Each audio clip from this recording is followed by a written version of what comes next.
শতাধিক গুম খুনের মামলায় সাবেক সেনা কর্মকর্তা জিয়াউল আহসানের বিরুদ্ধে বিচার শুরুর আদেশ দিয়েছেন আন্তর্জাতিক অপরাধ ট্রাইব্যুনাল ১। বরগুনার পাথরঘাটা, সুন্দরবন এবং গাজীপুরে সংঘটিত এসব ঘটনায় অন্তত ১০৪ জনকে গুম এবং হত্যার অভিযোগ এনেছে প্রসিকিউশন। এছাড়া জুলাই অভ্যুত্থানের প্রথম শহীদ আবু সাইদ হত্যা মামলার সাক্ষ্য গ্রহণও শেষ হয়েছে। বিস্তারিত জানাচ্ছেন মাইনুল মারুফ। বরগুনার পাথরঘাটা, সুন্দরবন ও গাজীপুর এই ৩ এলাকায় শতাধিক গুম ও খুনের অভিযোগ সাবেক সেনা কর্মকর্তা জিয়াউল আহসানের বিরুদ্ধে। প্রসিকিউশনের অভিযোগ, দেশের বিভিন্ন প্রান্ত থেকে ভুক্তভোগীদের ধরে এনে গুম করে রাখা হতো।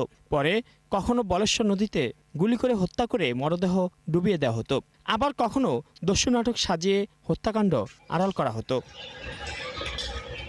এইসব ঘটনায় ১০৪ জনকে হত্যার অভিযোগে জিয়াউল আহসানের বিরুদ্ধে বিচার শুরুর আদেশ দেন আন্তর্জাতিক অপরাধ ট্রাইব্যুনাল ১। শুনানিতে ট্রাইব্যুনালের সামনে নিজেকে নির্দোষ দাবি করেন জিয়াউল আহসান। এরপর সাক্ষ্য গ্রহণের জন্য ৮ ফেব্রুয়ারি দিন ধার্য করা হয়। আরএফএল চেয়ার, ক্ষমতার নয়, সমতার চেয়ার। তাদেরকে গুম করা হয়েছে, তারপরে একটা নির্দিষ্ট সময় গোপন বন্দিশালায় আটক রাখা হয়েছে, টর্চার করা হয়েছে। এরপরে তাদেরকে ঢাকা থেকে বা বিভিন্ন জায়গা থেকে বরিশালে নেওয়া হয়েছে, বরগুনাতে নেওয়া হয়েছে।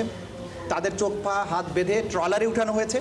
তারপরে ট্রলার চালিয়ে সাগর বা নদীর মোহনায় গিয়ে যেখানে গিয়ে ফেললে লাশগুলো ভেসে আবার উজানে আসার কোনো আশঙ্কা নেই, সেই রকম একটা জায়গায় নিয়ে গিয়ে তাদের মাথা এবং বুকে গুলি করা হয়েছে।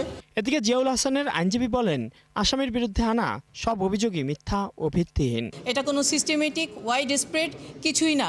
এগুলো বাংলাদেশের আইন শৃঙ্খলা রক্ষা বাহিনীর যে সাধারণ কাজ সেগুলোই ছিল, এবং যে অভিযোগগুলো নিয়ে আসা হয়েছে এগুলো সবগুলোই মিথ্যা এবং ভিত্তিহীন।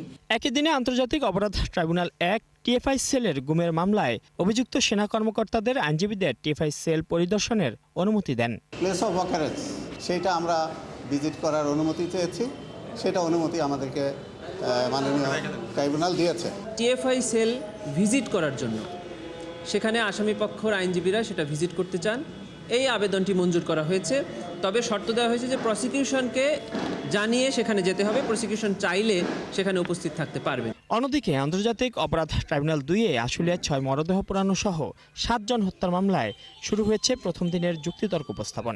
এছাড়া একই ট্রাইব্যুনালে গণঅভ্যুত্থানের প্রথম শহীদ আবু সাইদ হত্যা মামলার সাক্ষ্য গ্রহণ শেষ হয়েছে। মামলাটিতে যুক্তিতর্ক উপস্থাপনের জন্য ২০ জানুয়ারি দিন ধার্য করা হয়েছে। মাইনুল মারুফ, ৭১, ঢাকা।